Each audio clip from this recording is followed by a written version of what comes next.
ఇంట్లో పనులు బయట పనులు చేసుకునే టైంలో నాకంటూ టైం ఇవ్వకుండా సరిగ్గా నిద్ర లేక టైంకి తినకుండా ఈడి వరకు అయితే తెచ్చుకున్నాను. అసలు ఏమైందంటే 1 వీక్ నుంచి హెల్త్ అయితే అసలు బాగాలేదు.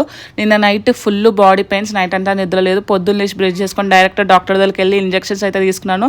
మరీ ఓవర్ యాక్షన్ చేసినాను. ఇంజెక్షన్స్ వేయించారు కూడా చూపించాలని అనుకోకుండా నాకు ఏదైనా సరే మీతో షేర్ చేసుకోవడం అలవాటు అయిపోయింది. అది హ్యాపీ మూమెంట్ అయినా, అది సాడ్ మూమెంట్ అయినా అందుకోసమే షేర్ చేస్తున్నాను. నేను ఒక్కదాన్ని ఒక్కరోజు లేట్ లేవడం వల్ల ఎక్కడ పనులు అక్కడే ఆగిపోయినాయి. మా ఆయన ఆఫీస్ బంద్ పెట్టిండు, మా గగన్ గారు స్కూల్ కూడా బంద్ పెట్టిండు.